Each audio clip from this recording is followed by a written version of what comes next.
Inscreva-se para que você possa fazer parte também desse ministério, desse canal. Você será muito bem-vindo e abençoado. Muito bem, vamos abrir a nossa Bíblia em 2 Coríntios, no capítulo 12. Vocês podem descer e nós vamos meditar na palavra do Senhor nesses últimos dias. Nós temos falado sobre Paulo, sobre a autoridade apostólica de Paulo, sobre o fato também, nós comentamos na semana passada, de um problema que era o surgimento de falsos apóstolos na época do nascimento da igreja. Quando a gente fala de Paulo e fala das epístolas paulinas e fala do Novo Testamento, quando foi escrito, nós estamos nos referindo ao primeiro século da era cristã. Então faz muito tempo, né? E a Bíblia foi transmitida, foi anunciada, foi escrita, e hoje nós temos os relatos na nossa mão. Mas na época do apóstolo Paulo, quem servia de Novo Testamento era a presença dos apóstolos. Lá em Atos diz assim, que perseveraram na doutrina dos apóstolos. Hoje em dia, quando nós queremos saber alguma coisa, nós vamos para a Bíblia, para o Novo Testamento. Naquela época não tinha o Novo Testamento, estava em processo ainda.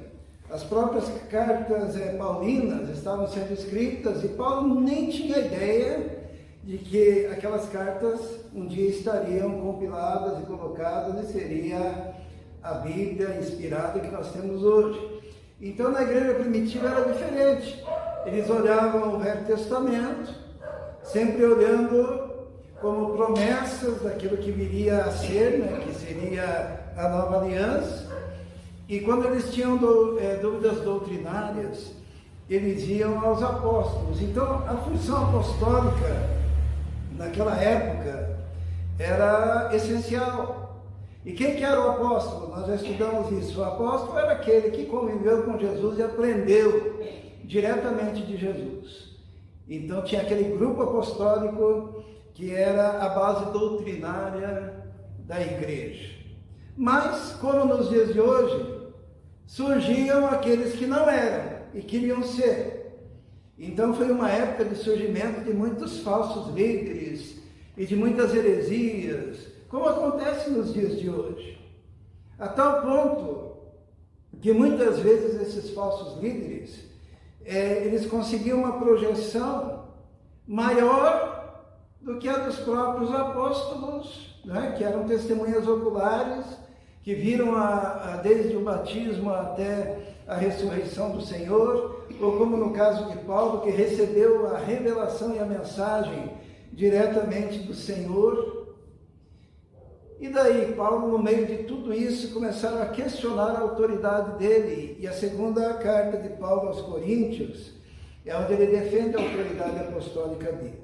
E é interessante, porque com isso Deus também nos dá recursos para nós entendermos como a igreja, em todos os tempos, seria atacada por falsos mestres, por falsos apóstolos, por falsos profetas, falsos ensinadores, e como que a gente pode se precaver de tudo isso? Quando Paulo defende a sua autoridade apostólica, ele se vê constrangido a falar algumas coisas, que estão aqui agora no capítulo 12, versículo 1. Eu não sei se os irmãos perceberam, mas sempre que eu começo a pregar, a cachorrada começa a latir lá fora, Parece que é o momento deles. E ou barulho de caminhão, ou carro passando, ou moto, mas mesmo você que está vendo pela internet, não se ligue nisso, se ligue apenas aqui no texto da palavra de Deus. Então Paulo, na sua defesa de autoridade apostólica, ele diz assim: em verdade não convém gloriar-me, mas passarei as visões e revelações do Senhor. Sabe por que ele fez isso?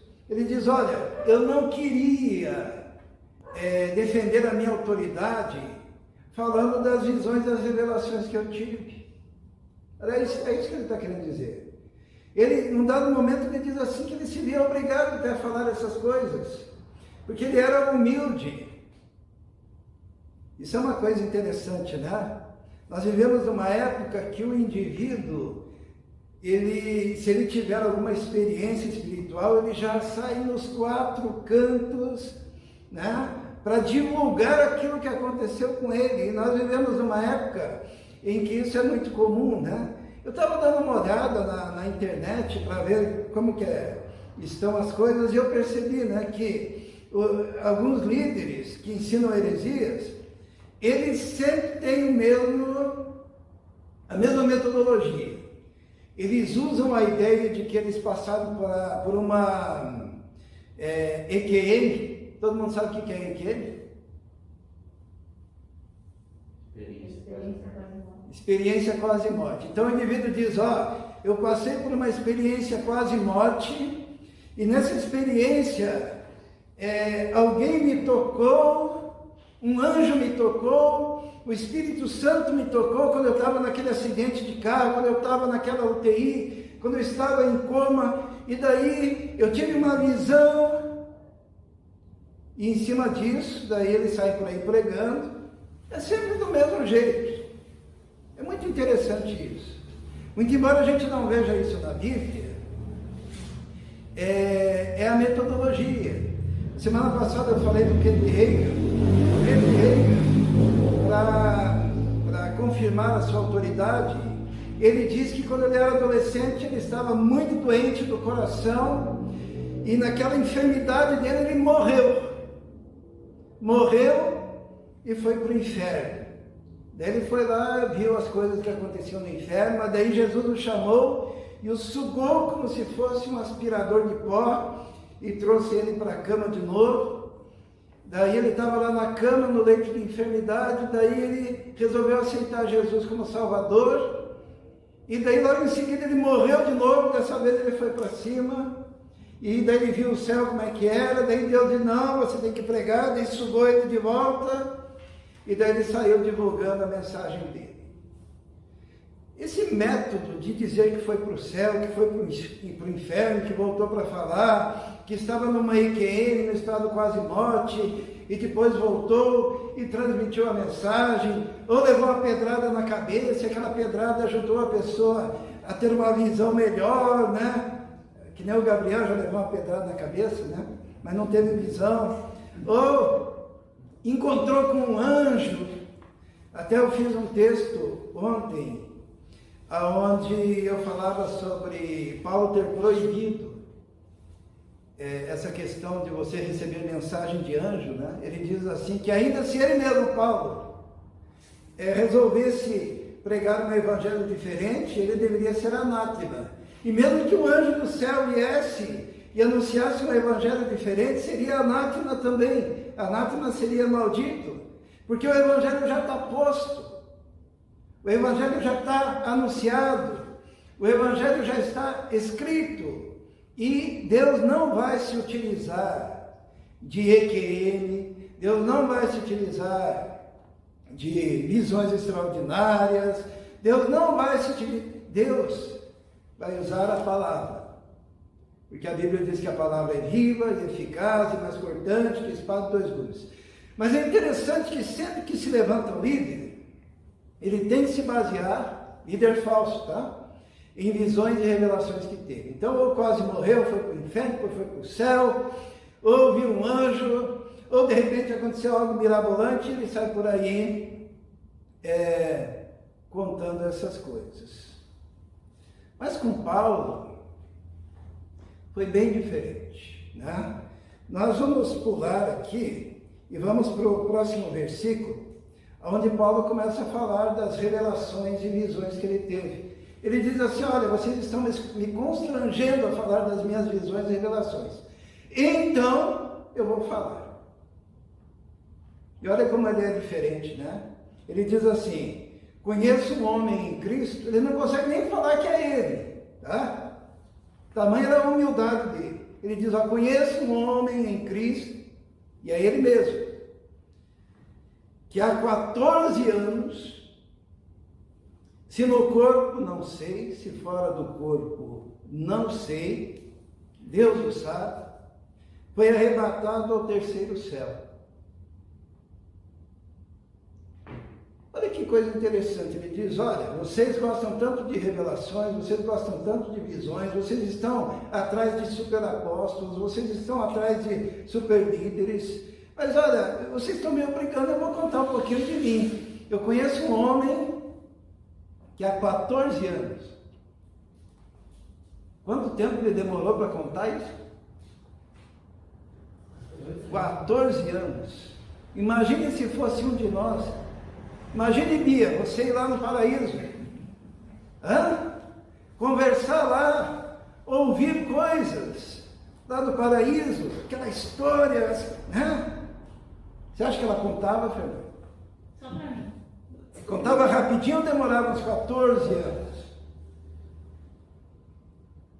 Eu acho que essa humildade de Paulo, né? Ele guardou para si. Ele guardou para si. Ele não usou essa experiência como instrumento de autoridade, porque a autoridade é a palavra de Deus, tá? Paulo não precisava ficar falando que viu anjo, Paulo não precisava ficar falando que conversou com Jesus o tempo todo, Paulo não precisava ficar falando que teve visões, Paulo não precisava ficar falando que teve revelações. Paulo simplesmente pregava o Evangelho e ele dizia o seguinte: nada me propus saber, a não ser Jesus Cristo, e este crucificado. Então ele diz, eu conheço um homem, se no corpo não sei, se fora do corpo não sei.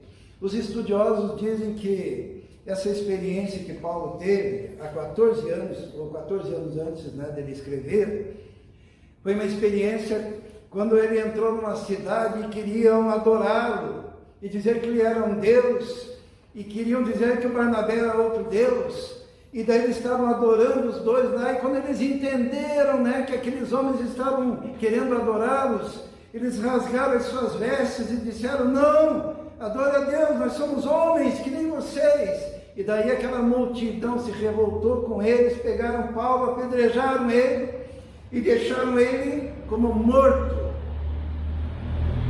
nas cercanias da cidade. E alguns estudiosos acreditam que ali, quando ele estava naquele estado, talvez uma EQL, né, já que gostam tanto de EQL, ele foi levado até o terceiro céu, até o paraíso. E quando isso aconteceu, foi justamente num lugar onde queriam adorar, onde queriam exaltar. E na sua humildade ele disse, não, eu sou apenas um homem. E se foi ali que ele teve essa experiência, de ter subido até o paraíso, olha só o que ele diz.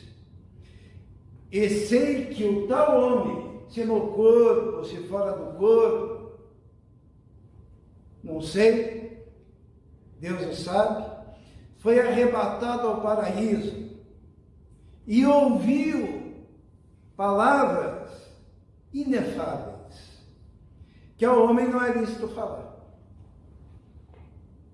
Essa é outra característica importante que diferencia os charlatões da nossa época, é que Paulo, quando voltou desse estado, o que ele fez? Ninguém percebeu? Ele não falou. Ele não trouxe nenhuma nova revelação. Ele disse assim, olha, eu ouvi coisas inefáveis, que ao homem não é lícito falar. Ele está dizendo, olha, eu não vou me utilizar disso para adquirir autoridade, poder, relevância, conseguir atrair os holofotes. Ao homem não é lícito falar. Vocês não vão saber 1 milímetro.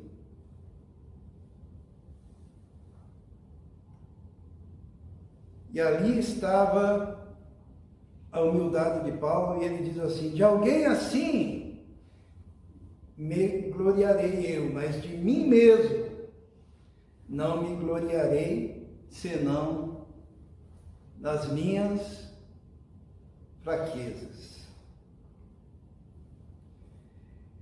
Eu tenho ficado assim muito preocupado com a nova geração que surge no momento de líderes mirabolantes, visionários de visões falsas, que para sustentar a autoridade indicam o seu estado de EQM, que morreram e voltaram, ou estiveram no estado quase morte, que viram coisas que eles falam aos borbotões e que não se coadunam com as Escrituras. Por isso que muitas vezes nós temos pregado sobre isso. Paulo, nós já estudamos isso, ele estava preocupado que a igreja fosse enganada pela astúcia da serpente e se afastasse da simplicidade e da pureza que há em Cristo Jesus. Agora, o mais interessante é que este não é um fenômeno apenas na nossa época, mas é um fenômeno que aconteceu no nascimento da igreja também. E nós podemos ver isso. Eu vou colocar aqui alguns personagens bíblicos que surgiram naquela época e que se aproveitaram disso. O primeiro personagem, o mais famoso, está em Apocalipse 2,14, que diz assim para a igreja: mas algumas poucas coisas tenho contra ti, porque tens lá os que seguem a doutrina de Balaão, o qual ensinava Balaque a lançar tropeços diante dos filhos de Israel, para que comessem dos sacrifícios da idolatria e se prostituíssem. Um dos líderes daquela época eram aqueles que seguiam os ensinamentos de Balaão.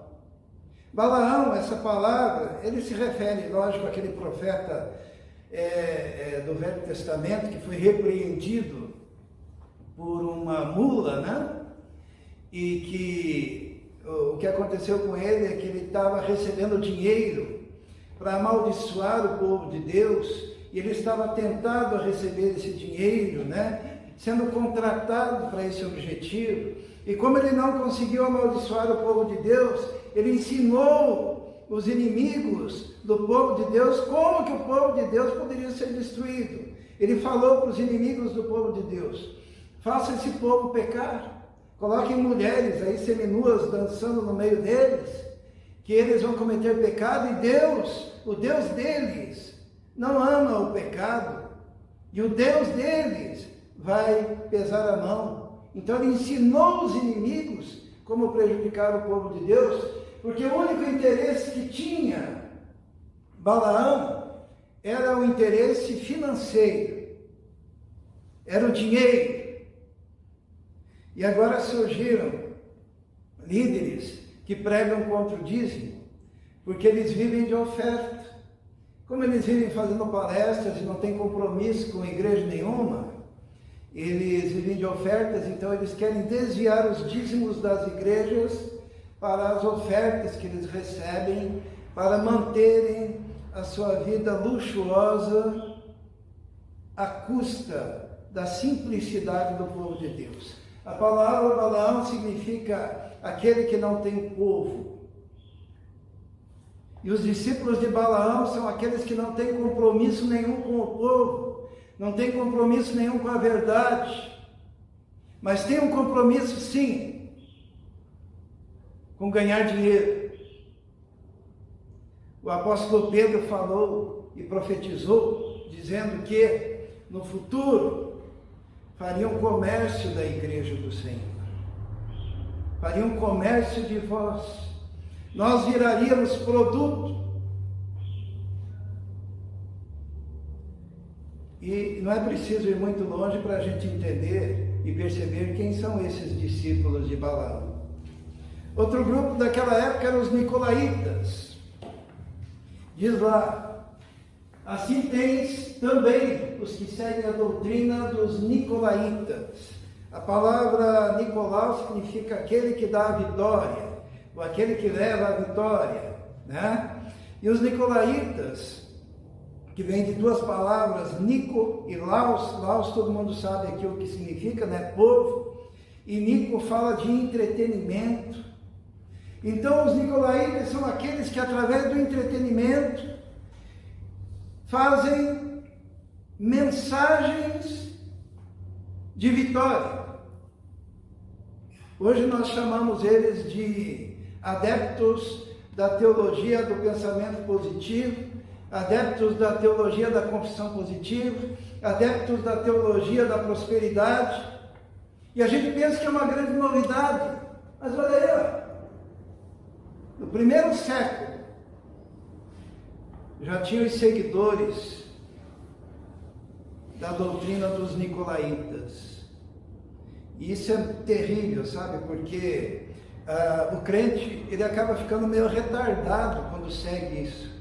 Esses dias, não sei se eu conto essa história, mas eu vou contar subliminarmente, né? Vamos dar um cuidado com isso.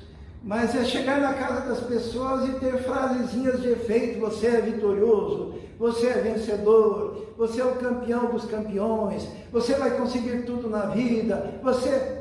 São os discípulos do Nicolau, são os nicolaítas. Por quê?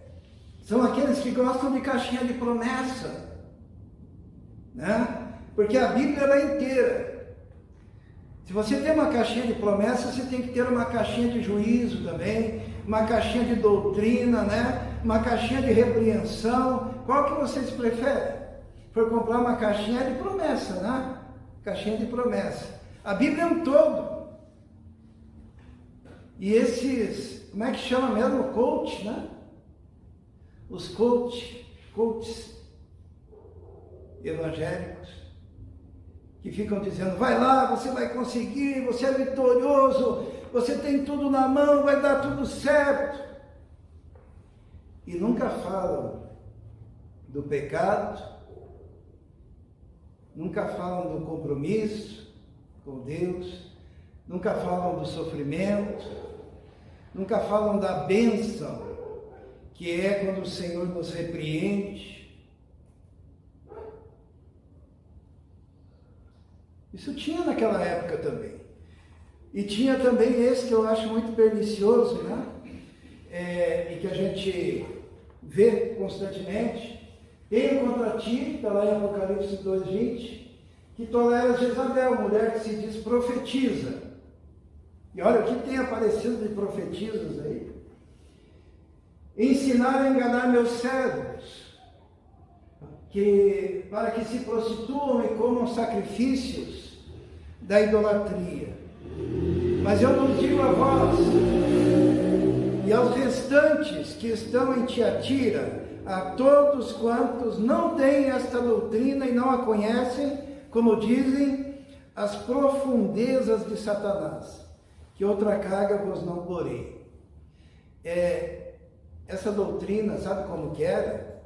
Era a doutrina daqueles pregadores e pastores e líderes e falsos apóstolos que ensinavam as profundezas de Satanás, as profundidades de Satanás. O que significa isso? É aprender, eles chamam de batalha espiritual, é aprender como é que o diabo age.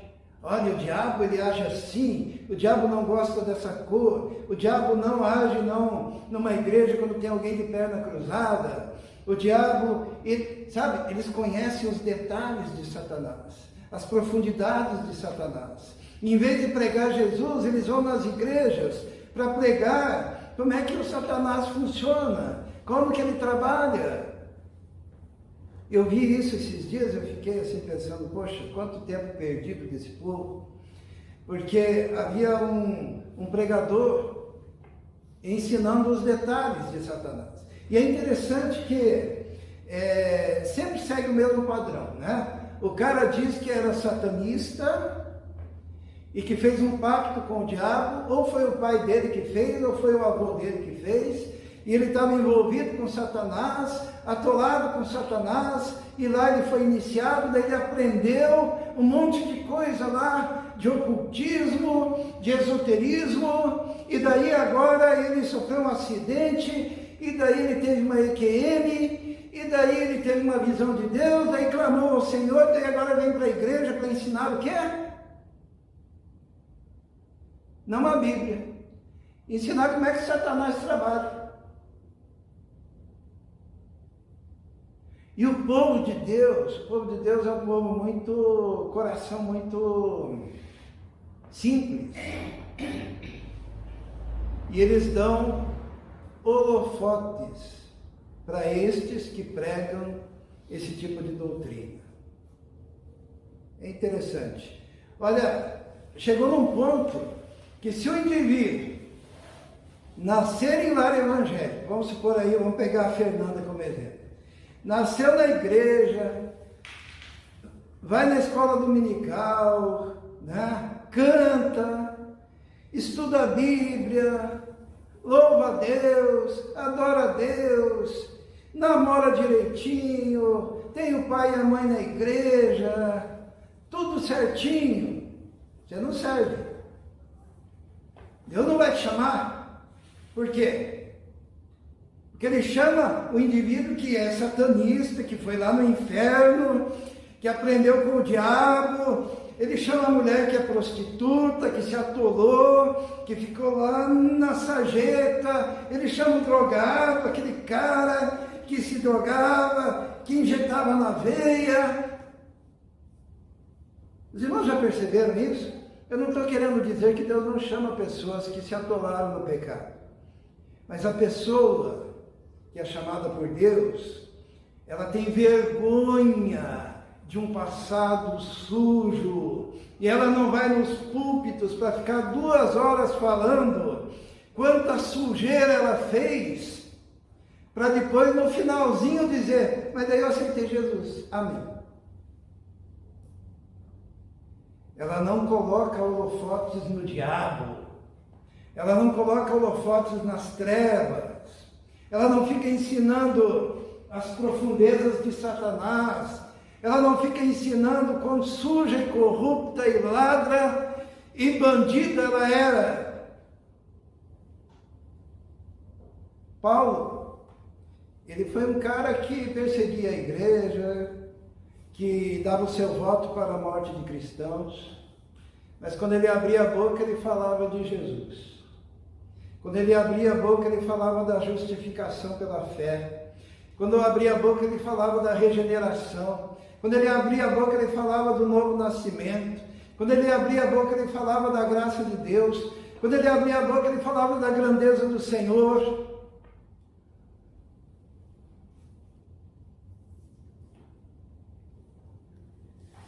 Sempre, quando surgem os falsos ensinadores, eles têm mais ou menos esse coração aqui de Simão.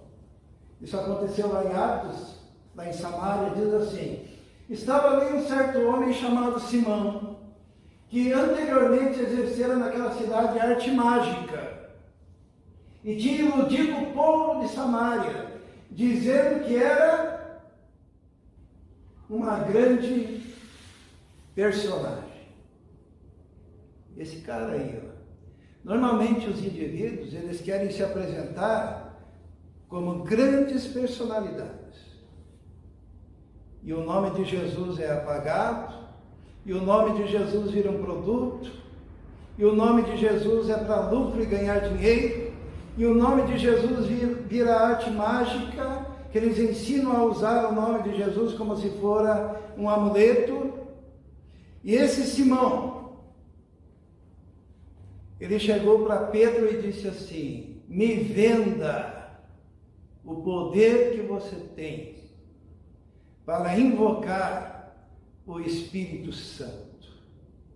Porque eles só pensam em termos financeiros. Então o apóstolo Paulo, irmãos, estava vivendo numa época em que todas essas coisas eram vigentes. E é por isso que em quase todas as suas epístolas ele fala para a igreja se cuidar com tudo isso.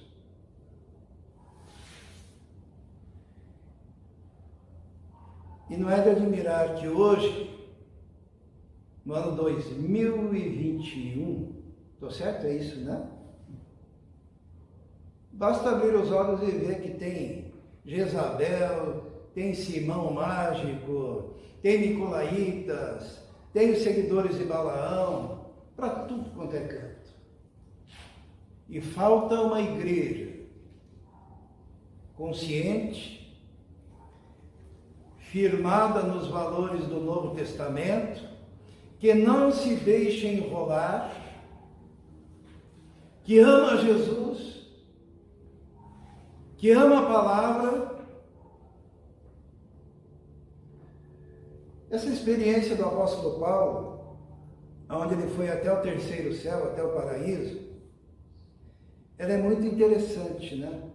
Porque ele voltou, primeiro ele se sente constrangido a falar, né? Diante de tantas coisas que aconteciam na sua época, em especial na igreja de Corinto. Mas só que daí ele diz, se for para falar de visões e revelações, conheço um homem. Ele nem tem coragem de falar o seu próprio nome, que foi ao paraíso. E ouviu coisas inefáveis, mas ao homem não é lícito falar. Então, se vocês esperam alguma coisa de mim nesse sentido, esqueçam. Porque eu não estou aqui para matar a curiosidade de ninguém a respeito daquilo que Deus guardou para si mesmo.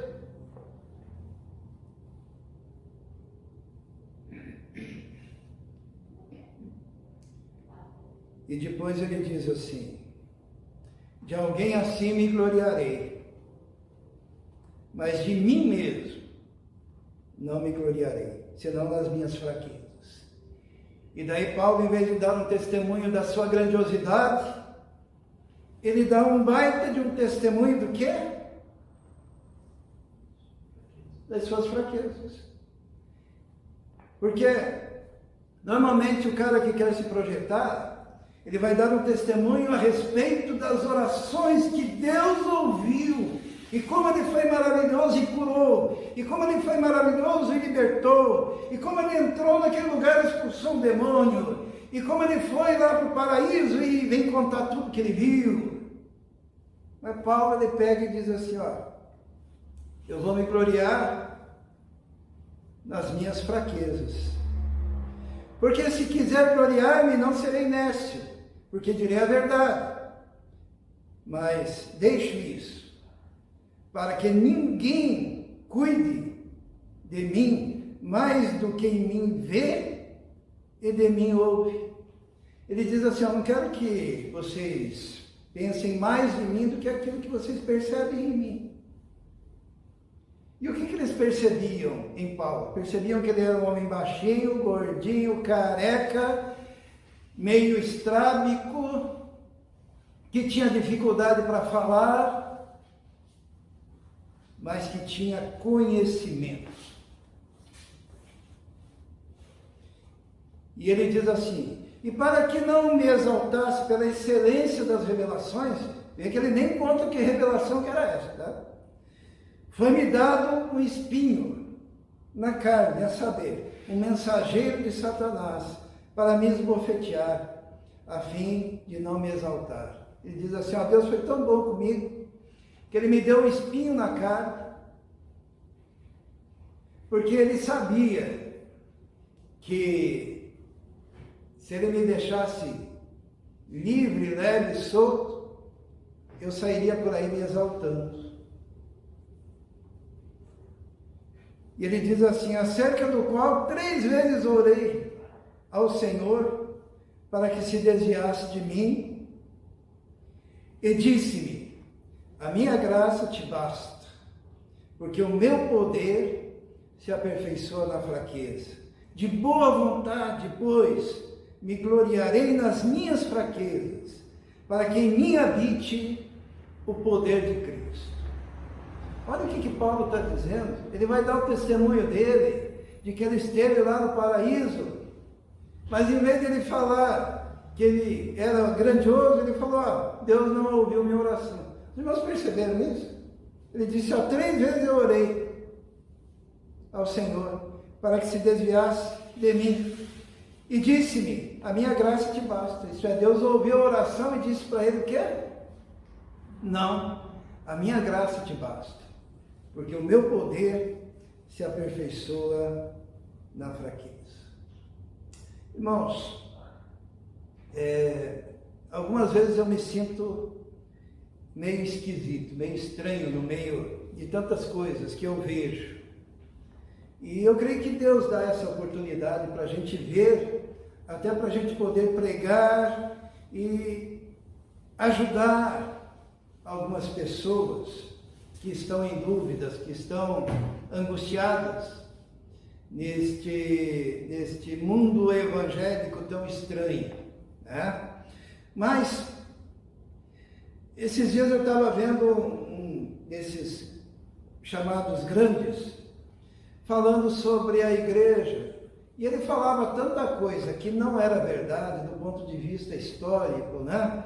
Ele falava da origem dos pentecostais e falou tudo errado. Ele falava da origem dos neopentecostais e falou tudo errado. Ele falava da igreja histórica e falou um monte de besteira. Ele vai falar da Septuaginta, falou um monte de coisa que não fazia o menor sentido. E ele tem uma visão da igreja que para mim só me lembra isso daqui. Alguém conhece?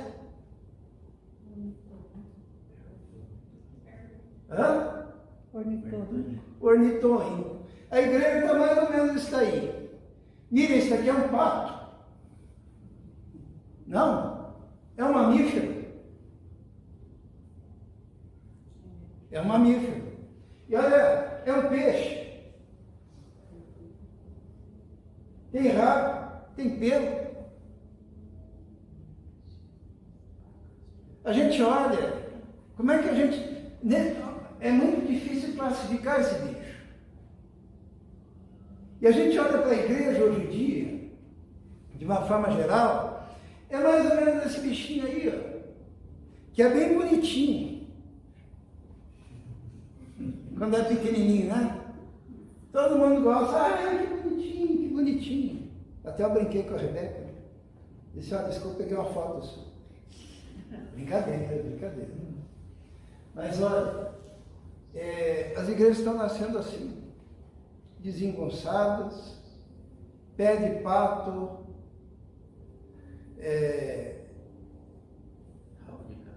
rabo de castor, meio mamífero, não faz mamífero, mas nada mal. Mamífero que nada mal, sabe, é uma bagunça assim, é uma coisa que a gente não consegue perceber, e quando a gente vai falar, é muito estranho, porque daí a gente se encontra com esse tipo de igreja, e a gente fala, mas me diga uma coisa, vocês são assim? Porque parece certo, só que logo em seguida, eles manifestam o rabo de castor e o bico de pato, e a gente diz, mas isso não é igreja. E toda essa bagunça é porque a seriedade em relação ao ministério caiu por terra. Hoje em dia o cara se levanta e diz que é apóstolo. As igrejas levantam grupos familiares e colocam o indivíduo lá e dizem, esse é pastor. E daí ele faz outro grupo, põe outro. E daí o pastor não precisa mais estudar, não precisa mais saber grego, saber hebraico, não precisa mais saber hermenêutica, não precisa mais fazer uma teologia sistemática. E sequer sabem o que significa tudo isso. E saem para ensinar. E olha aí, o que vira? Paulo estava muito preocupado com isso. E Paulo exortou a igreja, então, a ser vigilante. E se tem uma exortação que nós precisamos fazer hoje, é que a igreja use o antídoto para tudo isso, que é estudar o Novo Testamento, comer o Novo Testamento. ler o Novo Testamento, meditar na palavra de Deus e ler de carreirinha, tá? Sabe por quê? Nós já vamos concluir. É que outra característica desse bicho aqui é que eles usam a Bíblia desse jeito também. Eles pegam um versículo que está lá num canto, pegam um outro versículo que não tem nada a ver com aquele primeiro e juntam. E pegam um outro que está no outro canto, que não tem nada a ver com o assunto e juntam. E assim eles vão construindo ideias e teologias e sistematizando coisas absurdas. Mas eles não resistem a 15 minutos de uma leitura corrida, de uma leitura linear, de uma leitura dentro do contexto, porque eles dependem de construir os seus monstros teológicos, as suas doutrinas esquizofrênicas. Se lessem a Bíblia de carreirinha, a gente não tinha chegado nisso. E a defesa do povo de Deus é estudar a Bíblia. É com muita dor que a gente vê que as escolas bíblicas dominicais foram praticamente desligadas, que os grupos familiares trabalham em cima de uma sistemática de propósitos que já são pré-fabricados por alguém que idealizou e colocou aqueles ensinos que já encaminham o indivíduo para virar um bicho desse. Como seria importante, escolas bíblicas que estudam a Bíblia. Como? De carreirinhas, um versículo atrás do outro, sem separar aquilo que Deus deixou junto e sem juntar aquilo que Deus deixou separado. Porque a Bíblia deve ser lida dentro do contexto imediato e contexto global da sua palavra, para não fazermos as esquisitices. Que o povo de Deus ame a Bíblia, ame a palavra, caminhe na luz da palavra, porque lâmpada para os meus pés é a tua palavra e luz para os meus caminhos.